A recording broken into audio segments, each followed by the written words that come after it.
Welcome back to Rev-n-u Unplugged, the podcast where we bring you conversations with top sales leaders from the world of SaaS. If this is your first time listening, welcome. If you're a returning listener, thank you for your support. It really does mean a lot to us.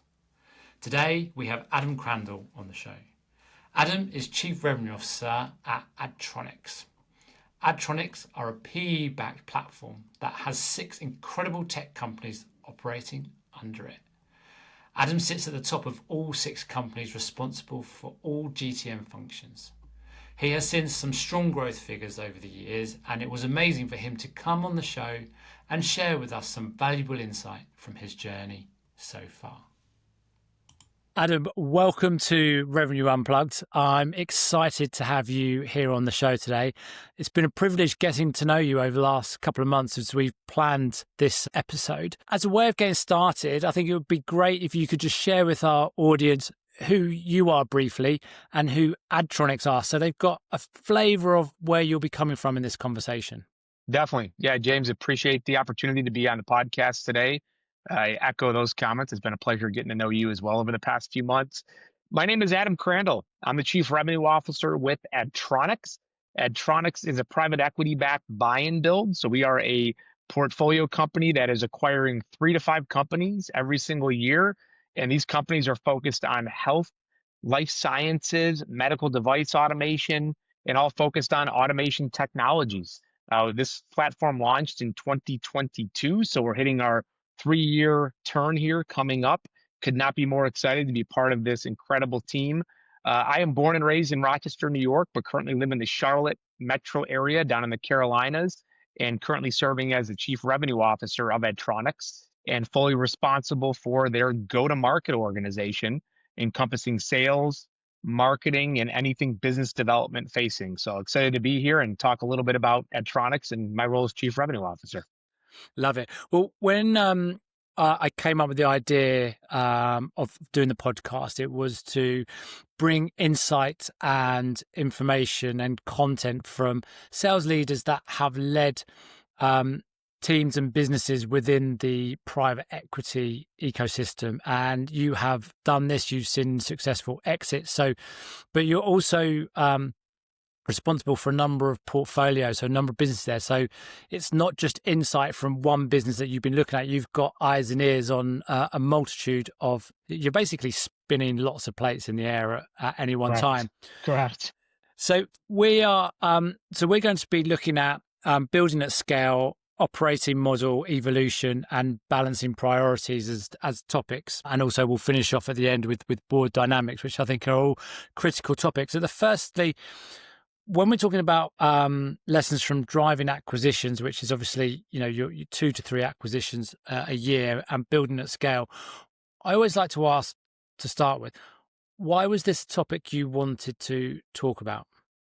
Yeah, a great question. So you definitely hit the nail on the head there, James. We're acquiring 3 to 5 companies a year, and that is not an easy task, let me tell you.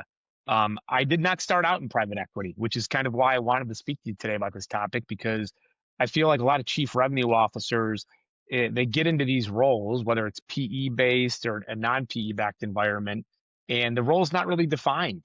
And at least in private equity, it moves fast. And as a chief revenue officer, you really need to be able to hit the ground running immediately, and you need to be able to set expectations with your CEO and with the board. So that was really passionate for me today. To have that conversation with you, so I can hopefully pass along some of my learnings and educate other CROs, especially young professionals coming into the profession. I just turned 38 years old, or years young, as I like to say. This is my 3rd chief revenue officer role, but first in the private equity spot. And I'm looking forward today to having some conversations about the differences of a chief revenue officer in the PE space. In addition to that, like you mentioned, I did have an exit where I helped a family business. It was husband and wife owned for 25 years almost, exit that company and get acquired by a private equity firm. And with that exit, I had the opportunity to now join the PE firm's executive leadership team and see that from a different lens now, where I was, being acquired, working for an SME in a founder-led business, to now being in the private equity world head on and literally leading a go-to-market function part of that PE group. So that's kind of why I'm passionate about that. I really am hoping the listeners get an opportunity to connect on that topic. And then from there, really making the jump from a vice president of sales or a VP of business development to a CRO and really what that entails. Because I think there's a lot of misconceptions and there's a lot of perceptions as well on, what a CRO should be doing versus what people actually think they should be doing. This is true. Um, Before we get going on building at scale, Yeah. what would you say was the key differences from the day that you finished being a sales leader for a privately owned company to the next day doing it for a private equity business? Yeah, a great question. So I would say that when I reflect back, James, some of the key differences to me is when you're a VP of sales or a sales leader, right? You're focused on the number every month, every quarter, and it's all about sales and hitting that number. And that's important. It fuels the engine. It's the gasoline on the front end that keeps the wheels turning, I say. But you're really focused on just, at least from my perspective, you're hitting that number and driving sales, and the rest of the business kind of worries about everything else. When I made that transition into private equity and into the chief revenue officer spot, your role really changes and you become more accountable, I would say, and focused on profitable sales. And your whole mindset really shifts to EBITDA. So the big focus on EBITDA, EBITDA, EBITDA. That's what private equity is all about. It's about exiting that business and scaling it within, a few year period, and basically getting the highest exit multiple that you can get based on profitable, consistent EBITDA growth. And you don't always do that when you're in a founder-led business. In a founder-led business, it's just grow the top line as quick as you can, try to get this customer. It's a great customer name. If it's not always profitable and you're only maybe making a 5 to 10 point margin, sure, not a problem. Where private equity now is consistently trying to grow that profit margin year over year, double digit growth. And as a chief revenue officer, you have to be more focused in PE on really being selective. What's a profitable customer? What's a good customer? What's a bad customer? Do you fire a customer because they're not a good customer to continue to do business with? And there's an opportunity cost there that's negative for you and your focus as a CRO. So I think that was a big jump. And then in addition to that, VP of sales are responsible for exactly that, sales and growing sales, where chief revenue officer is responsible for the full function of a go-to-market organization, sales, marketing, mergers and acquisitions sometimes. In addition to that, looking at other verticals and product launches with your teams that can help capture revenue that you're not currently focused on right now. So it's a big transition. And I really, passionately speak about that because VPs of sales and businesses development, focus on more sales every month, where they don't have that full focus of that all-encompassing umbrella of what a CRO does. And over the past 3 years of sitting in this seat, it's been a huge learning for me to really see that transition and the dichotomy between both of these positions. Yeah, it's your journey's been amazing, and what I'd like to understand from your view, sitting as kind of like the operating partner over all of these businesses within the portfolio, is that you've got that experience of building at scale and looking at it from a profitable rather than just grow at all cost side of it. Exactly. What have you seen in each of those businesses that you've learned that if you could have all your time again when building at scale, what people should be looking at? What are some of the key indicators that they should be measuring or looking to investigate to be able to build at scale? Yeah. So I'll touch on a quote and a topic that my chairman and CEO mentored me on when I first started and got into PE. And he said, Adam, if you hit your bookings numbers, which they call sales bookings in the private equity world, if you hit your bookings number the first year, great. However, that's not what success is. And I kind of scratched my head a little bit and said, what do you mean? And he said, in PE, as a CRO, it's all about scale. And we need to create scalable systems, processes, and a playbook to create that scale.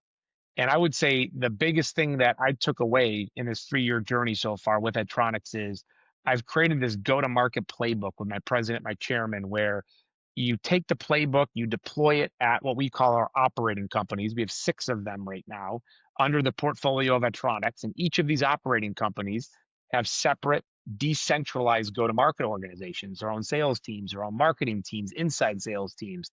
And it's kind of the metaphor of, you can give the man fish or you can teach the man how to fish, and then they can fish themselves and, provide for their families. And that's kind of our method at Addtronics, where we don't want to just sell for our operating companies or just say we're winning and the data shows it. We want to build out these scalable processes, systems, and playbooks like we have. And I think that was the biggest aha moment to me, was we created this very concise but clear one-page playbook for our go-to-market organization that focuses and really encompasses all the key functions and roles within the GTM organization. It really spells out what is each role responsible for, what are the key meetings, the critical KPIs that we track. We deploy it at each one of those operating companies, the existing ones that we own, as well as the new ones that we're looking to acquire. And it's kind of our go-to-market contract between that OpCo president and myself as a chief revenue officer running the go-to-market group here at Addtronics, to make sure that they are fully bought into that. And the more that they're bought in and the better their performance, the more decentralization we have with that operating company. However, if they choose not to follow it, or they follow it loosely and the results and the performance isn't there, that's when we have a closer approach and more collaboration with that operating company president to make sure that they are doing the best practices that we recommend to drive true profitable growth. So I would say, in summary, that the biggest learning for me was you have to develop a scalable process, but you really have to have a playbook that ties it all together that you can then deploy and share with all your operating company partners. Love that. The thing for me on that is it's a one-page document, so it's Exactly. simple, it's straightforward. How did you put this document together, this playbook together? What did you look at, and why are you so confident that it will work with any of your acquisitions and companies that you guys are working with? Yeah, great question. So first and foremost, it didn't start off at one page. I will say that it definitely started off with numerous pages, and my chairman challenged me and president challenged me to say, look, if it's 4 to 5, 6 pages, you're not going to get people to buy into this. You're going to lose them. They're going to read through this and they're going to get lost. So we need to have one executive summary. We actually turned it into a slide, one slide that encompass all of the things that I determine as RGAs, revenue generating activities. So what are the revenue generating activities? What are the key functions, the key roles, the key meetings, the critical KPIs that are going to drive bookings? We took all of that and we put them into really 3 key chunks. One is, what are all of the revenue generating activities or meetings that we want these operating companies to deploy and follow every single week, month, and quarter? And we made those recommendations and gave them that blueprint. Second is, what are all of the specific roles and all of their different responsibilities? So marketing is responsible for X, sales is responsible for X, and not only just that, but at the operating company level, but also at the portfolio PE level. So there's a clear, definition between both of those. Because sometimes in the PE world, these operating companies that are founder led, they'll say, well, do I do this or does the chief revenue officer do this? So we made that very clear. And then lastly, we made it clear on who reports to who, who's responsible to what, and who owns what. So as chief revenue officer, for example, I own bookings for our entire portfolio. However, the operating companies, they have a choice. The presidents can either be the pseudo sales leader or they can appoint the sales leader. And they are responsible and accountable for their own bookings number that then rolls up into the whole platform. So we made it very clear. We cut all the noise and we cut through the swirl, as I like to say. We gave them a clean document that said, look, out of everything your sales teams are doing, your marketing team is doing, your sales leaders are doing, or you are doing, if you do 80% of this, this is going to get you to profitable growth. Obviously, there's tailwinds in the market and there's headwinds in the market. So there's different factors that influence it. But we don't believe at Addtronics that hope is a strategy. So we give them this playbook. We give them this document to help scale their processes. And although it may not hit the first 3 months or 6 months, eventually it's going to take root and you're going to see success. And we've seen that over our 3 year period where we started the organization. Addtronics, from a booking standpoint, is growing double digits year over year on a consolidated basis. And I attribute that growth not only to our incredible people across the platform, but our scalable process and our playbook that these individuals are embracing. And in some of our individuals or operating companies maybe in the beginning that didn't embrace it, you could see they were the companies that are struggling. So when you ask me that question of, how do I have confidence it's going to work? It's not just a thought that I think it'll work. I'm actually watching it before my eyes. I'm watching these companies that have embraced it put on the board double-digit growth every single year of profitable bookings growth, and it's an incredible thing to witness. Love that. And I bet, because it's a lot of hard work goes into it and a lot of detail. So I guess one thing that probably springs to mind is that the devil's in the detail, and, you like getting in and looking at the numbers and understanding. I think one of the key messages that comes out from what you've been saying there is the accountability. People know exactly what they're responsible for and where the buck stops. And I think that can be the difference between winning and losing. And when people know what is theirs, they have to get done, and then they have to report on that. I think that kind of slides us nicely into operating model, because you mentioned their centralized, decentralized approaches, which I think is important. To start with, do you want to just give your take on the difference between centralized and decentralized? Sure, I would be happy to. So it's kind of funny. In the beginning, we actually started as a centralized platform where corporate, or our executive leadership team at the portfolio company, had more control. And at one point, as chief revenue officer, I had every single go-to-market sales leader and marketing leader reporting directly into me. And really fast, I found, hey, the first two companies that we owned, it might be sustainable. But long term, when you buy company 3, 4, 5, 6 now, and pretty soon 7, you find pretty quick that it's not scalable. So we ended up looking back and reflecting, saying, okay, the CRO can't be at 7 different places at once. How do we make this scalable? That's when we ended up launching the playbook. We launched these systems and processes. We launched Salesforce.com, the CRM, across the whole platform, so you have better visibility into analytics and data. And we ended up saying, okay, going from a centralized model where the CRO has full control over hiring and firing, sales leader development and guidance, our strategy, we ended up pivoting and saying, here's a playbook. This is what we need you to follow, at least the crux of it. But each of these operating company presidents, you guys now have the authority and the ability to run your go-to-market organizations in a decentralized model. And that's the major difference between the two, where centralized is in a PE firm, corporate would have full control and would drive all the decisions, and honestly would have really the full accountability. Where in a decentralized model, the operating companies within the portfolio, they actually have the accountability and they drive the decisions with support from the chief revenue officer, from the executive leadership team, and with the playbook. And I think that the aha moment to me was, there was one point when we were running centralized and some of our operating company presidents said, well, how can you blame me for the P&L performance? I don't own sales. Go talk to the chief revenue officer. And it was kind of funny. It kind of hit me like a freight train. I'm like, wow, like they don't think that they have any influence over their own performance, yet they're the president. They own the P&L.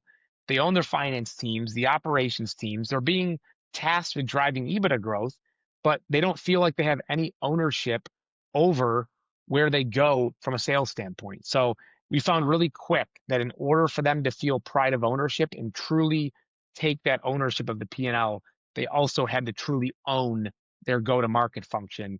And again, that's how we have Addtronics positioned today, but I'm closely involved with each and every operating company president and sales leader. There's a lot of dotted line functions into me, but they truly own their own opco fully with our support from our PE firm. It's an interesting dynamic. To anybody listening to this who are working in a sales leadership where it's a centralized model, how would you get them to best approach looking at decentralizing and speaking to the holding company or PE firm about decentralizing and the good outcomes that could come of that? Yeah, so first thing I would say, James, is When you're in a centralized model, hopefully majority of all of your companies are either the same or pretty consistent. Because if each business that you own is doing a very similar product or the same product, and you're just building a platform out with that objective in mind, it can work a little bit more easily than a company like Addtronics that has six businesses that are all similar in our thesis and the technologies that we are bringing on, but also very different in the products and solutions they sell. So if you're in a centralized model, I guess my first recommendation would be is I hope your products and your solutions are very similar, if not the same, because then you could potentially have one sales team that encompasses and sells all of the products. At Addtronics, we have six businesses with six different products, six different solutions. So there's a lot of inefficiency loss if you expect operating company one to be able to sell operating company four's products when they're not experts in that. So I'm a big believer of if you have one set of businesses that are all selling the same products, we could have one CRM, one sales leader, maybe multiple sales managers that are driving that. And I think that might work.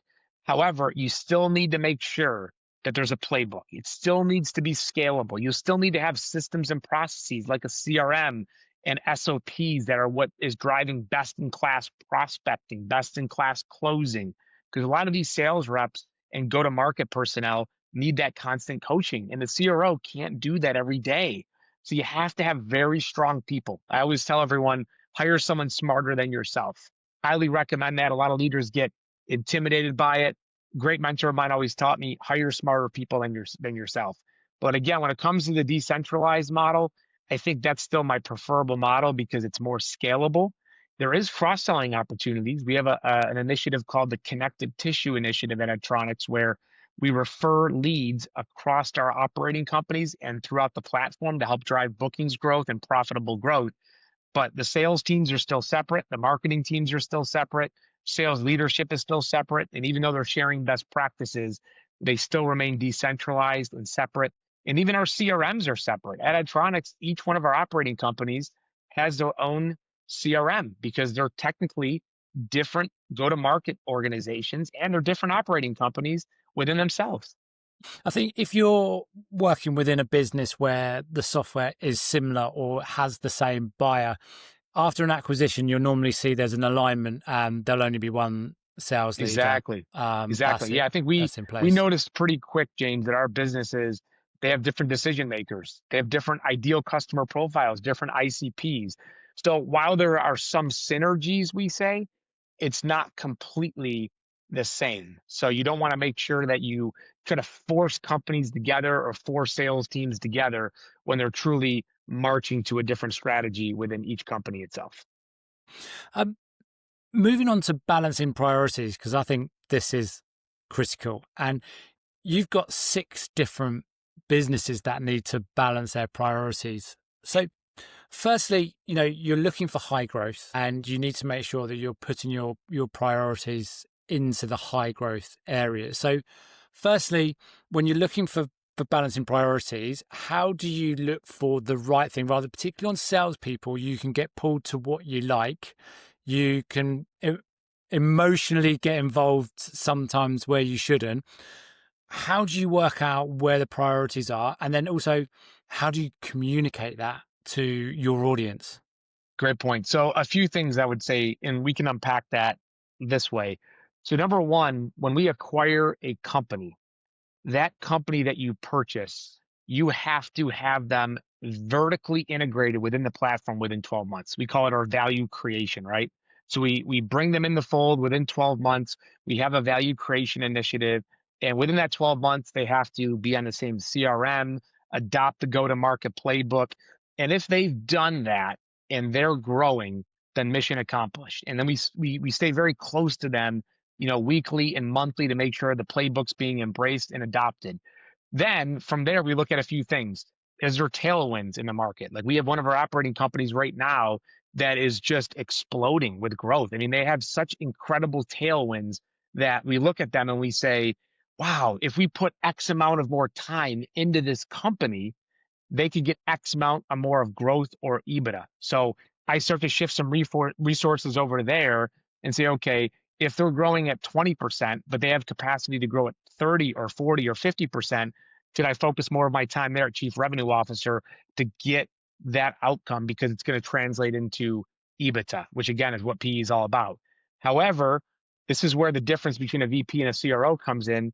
You have to coordinate, in my opinion, as CRO with your engineering and your operations team a little bit more, because if you spend 30% more of your time at that operating company that has some significant tailwinds in the industry and you think you can get more growth out of them, my question is, can the operations team and the engineering team handle that growth? So you're looking at different, kind of situations every day as a CRO that help you make decisions based on priorities. Second is I feel like I'm a firefighter, and I use that analogy. Like as chief revenue officer, I'm actually really tasked with not only what I call kind of throwing gasoline on a fire that's burning, these operating companies that are exploding in growth and have tailwinds, and their go-to-market organizations are firing at all cylinders. Like you said, that's exciting. You're like, man, I want to put more time there. But you have to pull back and almost take a step back and go, okay, I want to grow that fire, feed that fire, but then I'm actually fighting the fire at companies that within our portfolio aren't growing as strong right now. And those companies that might be struggling more and not, having as much luck. Yeah. So yeah, like I was mentioning, James, I'm kind of a firefighter, right? I step into these operating companies, and the ones that are struggling or maybe aren't performing as well as we'd like, and they're not hitting that benchmark of double-digit bookings growth and EBITDA growth, I actually have to spend a lot more time with those companies to make sure that we're getting them up to par with the expectations and getting our investors the ROI that they deserve, being that they've deployed so much capital to help us acquire these companies. And I would say at Addtronics, thankfully, 80% plus of our companies at all times are performing and exceeding expectations, but you always have, 20% that's either just performing or slightly underperforming. And as CRO, if they're following the playbook and they're engaged, but they're underperforming, it's kind of diagnosing, is it headwinds in the market? Is it a new product they need to launch? Or on the other end, maybe it's not the right people in the right seats, or maybe they're not following the playbook and I need to drive some accountability. So I would say, my focus is really a mixture between both of those.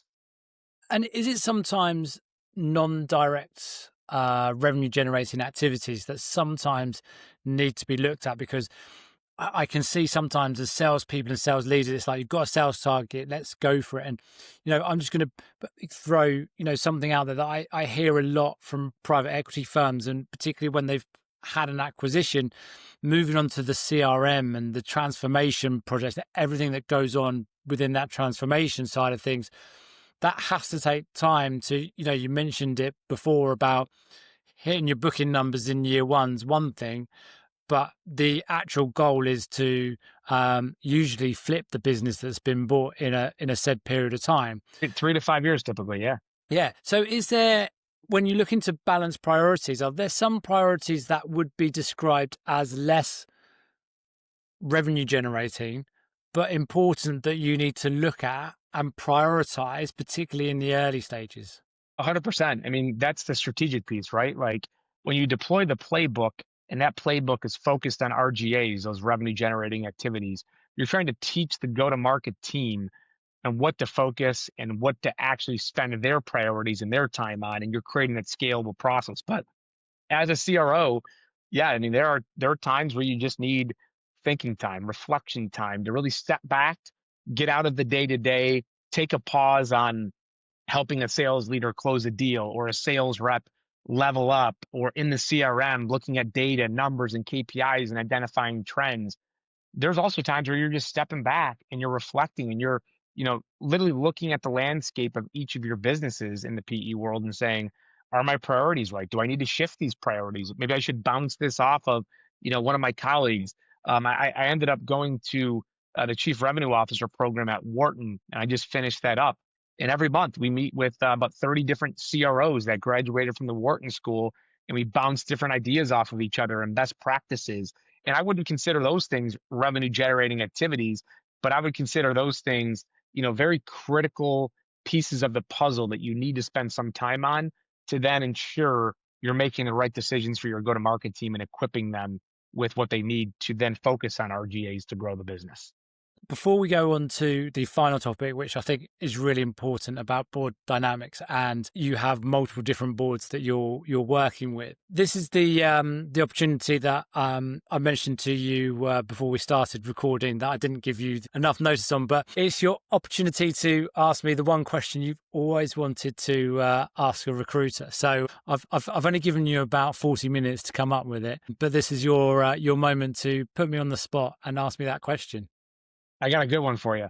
So we used to do all of our recruiting externally. We actually worked with two different recruiting partners, and we didn't have the greatest experience. And I would say, one of the major things that we didn't like was if we lost a candidate in a short period of time, some of them didn't guarantee their replacements or only had maybe like a 90-day guarantee. And we didn't feel like it was fair when we entered into that agreement with them, which is why we made a decision to bring it in-house now and have an internal recruiter. And it's working really well. But I would say we still, every once in a while, still look for external recruiters to supplement our internal recruiting wing right now. And I guess my question, James, to you would be, what do you think is fair? Is it 6 months? Is it 12 months? Is it 18 months? Is it, hey, if you've only placed a few candidates, it's an automatic insurance policy? I think right now I've struggled with that. And I think my hot question today is, what's fair for you guys? What's your perception on it? And what about the market? Like, what is really fair to replace a candidate if they don't work out after a firm deploys a significant fee to hire and find that candidate with a recruiting firm? Great question. It's a conversation that I have all the time, as you can imagine. So I guess to answer that in the right way, every situation is different. It's probably just explore a little bit on the situation. So you had two recruitment agencies that you were working with. It was contingent. So if they found someone, you paid them. If they didn't find them, you didn't pay them.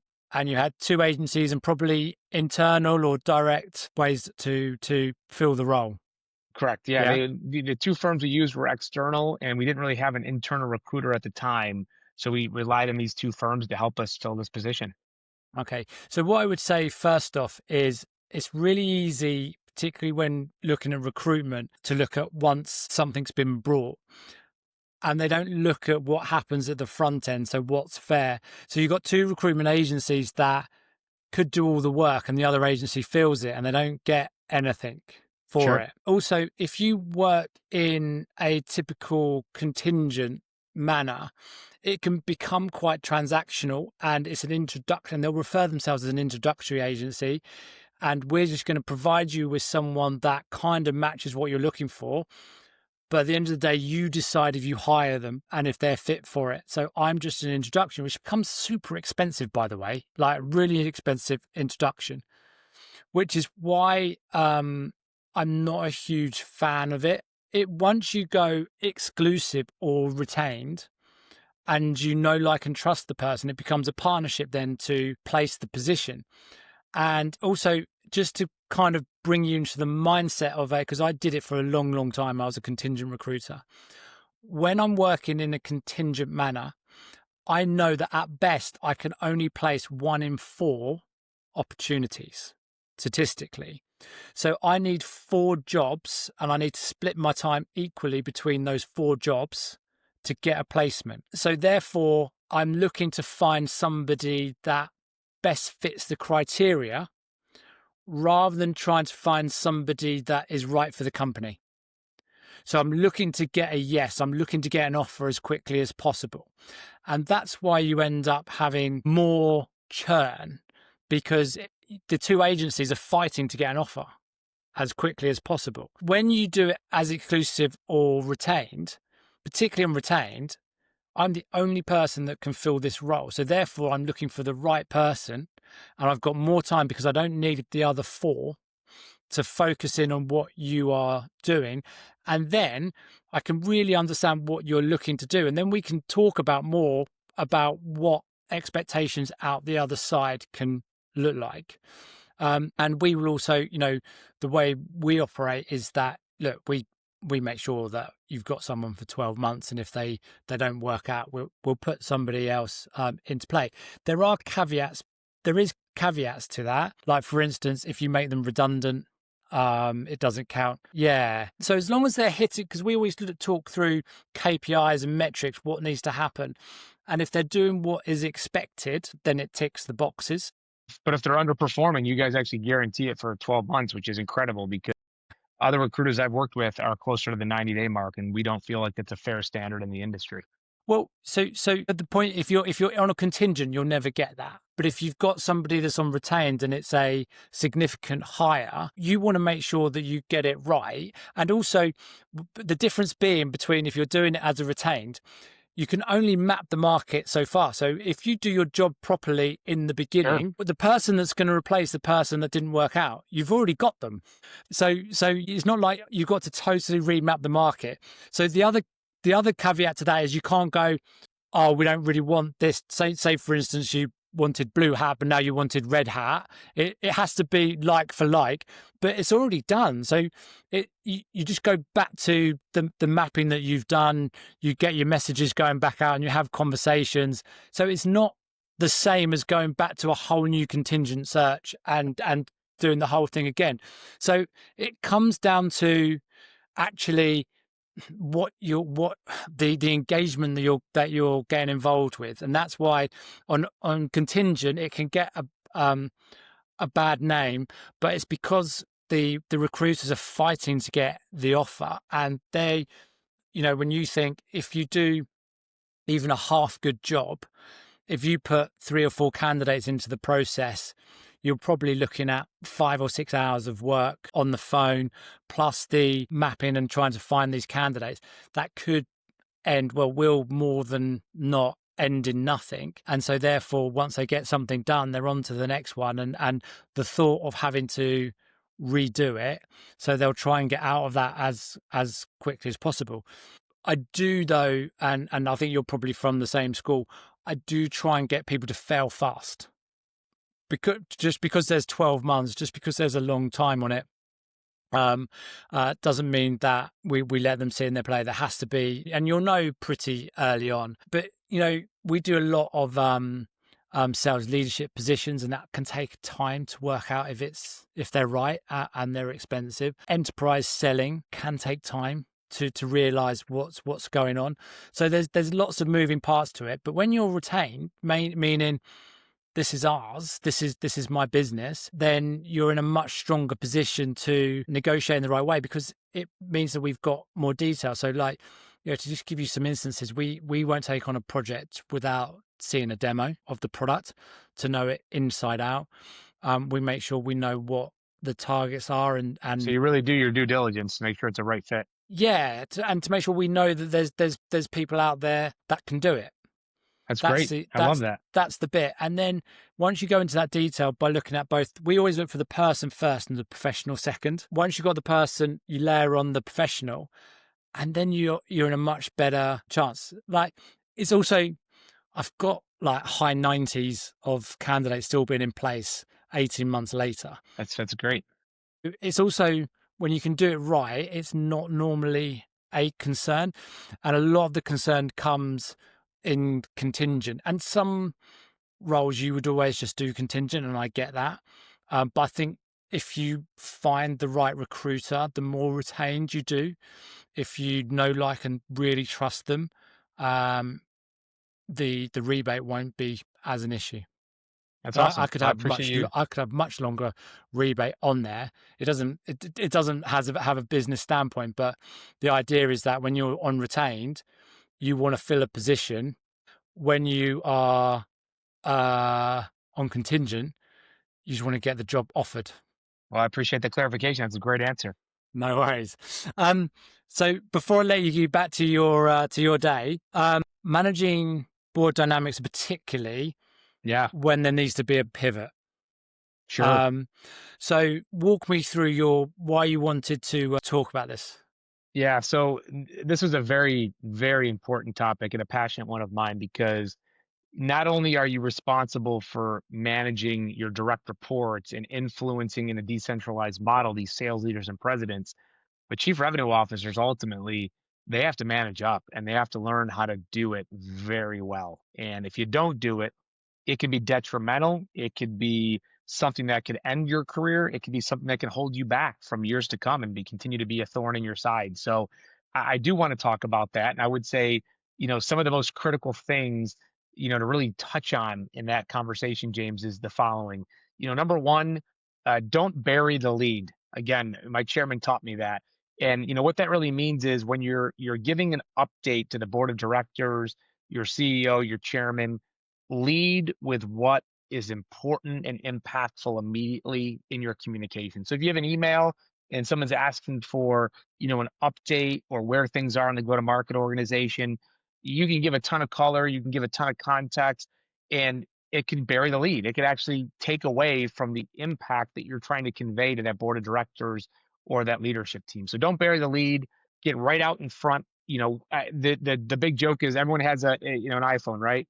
Or a smartphone. When you have that, when they open up that email on the phone, do they actually get to see in that first small window the most impactful things you want them to read, or do they have to continue to scroll and scroll and scroll, and then quote unquote you're burying the lead? So that's critical.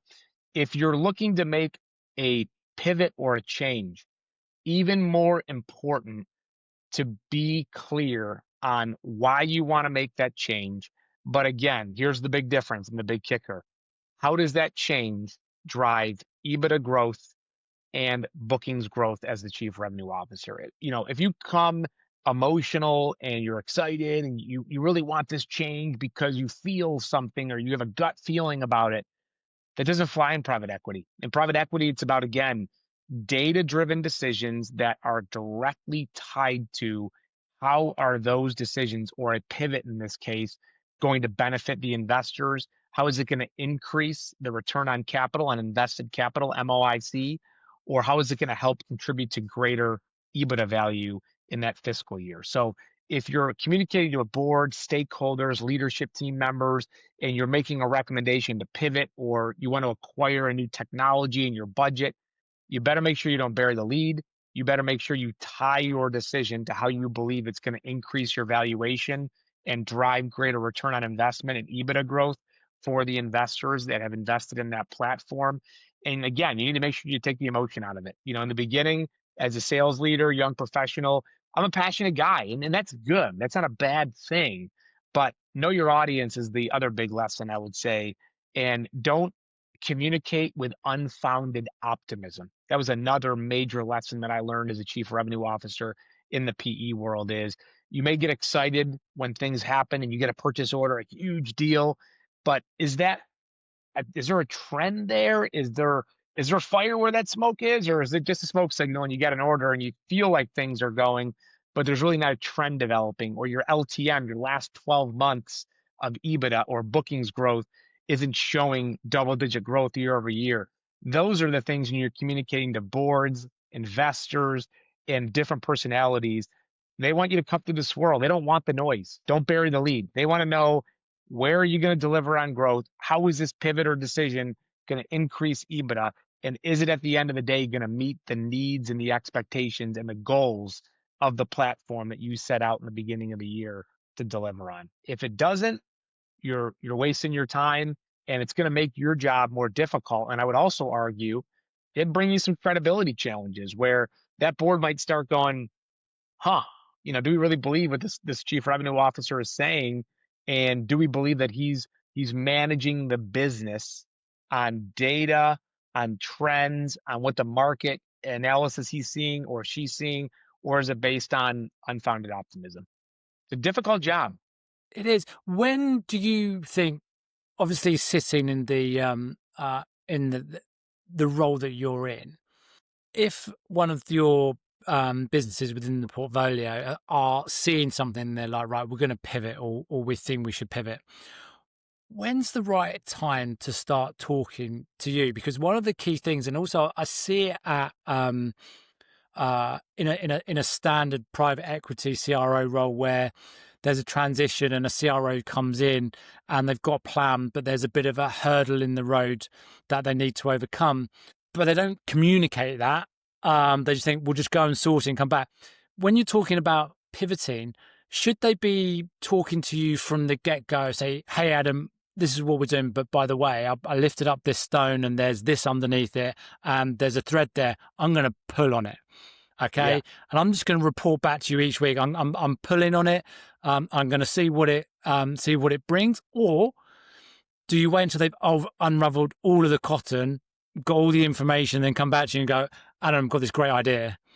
This is what I think we should do. Where better, do you think, in your opinion? I think as a chief revenue officer to your board and your leadership team, you better have the data and the facts before you make a recommendation. However, our operating company presidents and our sales leaders, I want to every week tease that information out, or as you call it, kind of pull that thread a little bit. Because again, why? Well, private equity, you only have a few years where you're trying to make your exit. Maybe in a founder-led business or a family-run business that you're happy with making X growth, you can take maybe years to be slow on that, and maybe you don't have to pivot. But I'll give you a direct example. One of our operating companies, we tested the water and we dabbled into this new industry, and we got an order immediately. And we said, okay, two things. We could either just sit on this, we got one order, celebrate the win, and just keep doing what we're doing, or we could keep poking, probing, and again, teasing out, is this industry we should be in? And we did that every week. My operating company president, sales leader, every week was calling me going, okay, we found out about this data point. We did a focus group. We went on the road. And after kind of 5 weeks, which again is pretty quick versus 5 months or 5 years, 5 weeks of data. And I was able to have like 80% of the data points that I was looking for. And then I was able to make a recommendation to my president and board and say, look, this industry, we need to go into this. We need to invest in this, and we need to do it fast. And we made that decision. We made a quick decision. And once we did that, we've seen explosive growth. I mean, this one company has grown almost 120% over prior year. And I would argue if we didn't make that decision quickly and we just kind of let it roll or, not push that up the chain, we wouldn't have been able to take advantages of this huge opportunistic market, the tailwinds that are present. But again, before I took that to my president, my chairman, my board, and said, look, we really need to go into this market, I made sure I had all of my data prepared to do that. So I had that credibility. It wasn't unfounded optimism, but I made sure that my sales leader, my OpCo president at that specific OpCo was teasing the information out every week. And I was partnering with them to get the information that I was looking for and validating key things before I could make that decision. Yeah, it's becoming so clear to me over conversations that I don't think a CRO or a sales lead can over communicate to the board. I agree with everything that's going on, with information they come, because so much help can come from that. I feel like that sometimes they feel they need to just go with good news rather than using them to work with you as a team and be one. It's a great point you bring that up, James. In private equity, they actually want to know where your blind spots are and what could go wrong. And I think that was the big thing that I had to make the transition. VP of sales is always, I got this big order, we're going to crush it. And sales leaders like to bring good news. Now, private equity firms, they see the numbers and they see the trends. And their first question is, what can go wrong? What's going to derail this versus, oh, this is great, well done. CROs need to over communicate. They need to communicate with data. They need to be transparent, but they actually need to focus on what is going to be the problem or what's going to be around that corner that you haven't seen yet, but you're thinking about it and you're communicating that risk to the board. Yeah, love it.